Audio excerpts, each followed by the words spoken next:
السلام عليكم، مساكم الله بالخير. هذا المبنى تحت الإنشاء وبإذن الله أشهر قليلة وبيكتمل، لكن هذا البناء الحقيقي، هذا المبنى اللي لابد أن تنافس وانت سابق أن نبنيه حنا بأنفسنا، لأنه ما يبقى لنا أبد في الدنيا وفي الآخرة إلا مثل هالمبنى هذا. وقف حياتنا دعوة التابع لجمعية الدعوة والإرشاد وتوعية الجاليات في محافظة خميس مشيط. الشهر اللي راح فقط 264 مسلم جديد أسلموا ودخلوا الإسلام بسبب جهود هذا الوقف وهذه الجمعية.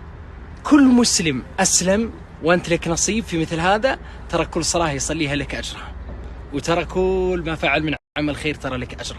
وإن راح البلده ودعا مسلمين جدد، كل المسلمين هؤلاء لك أجرهم لك نصيبهم. أجور من الحسنات تدر عليك عظيمة عظيمة عظيمة ما يحصيها إلا الله سبحانه وتعالى، أنت ما تدري عنها، ربما تموت وتمضي بك الحياة، لكن هذا وقف مستمر، أجره مستمر دائم لا ينقطع حتى بعد مماتك، مثل ما قال الرسول صلى الله عليه وسلم: إذا مات ابن آدم انقطع عمله إلا من ثلاث، ومنها صدقة جارية. وهذا الوقف صدقة جارية، وفي مسلمين جدد، في نشر الإسلام وفي عزة الإسلام.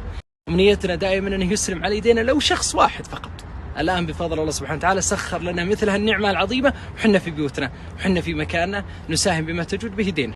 لو ريال واحد، لكن ريال واحد عند الله سبحانه وتعالى عزيز وعظيم، وفي ذلك فليتنافس المتنافسون. كأن الله سبحانه وتعالى يختبرنا بأموالنا، يقول: سخرت لكم النعمة وماذا أنتم فاعلون. أنا نزل الآن أرقام الحسابات وجهود الجمعية، وبإذن الله سبحانه وتعالى الله يجعلنا من المبادرين والمغتنمين لمثل هالفرصة العظيمة.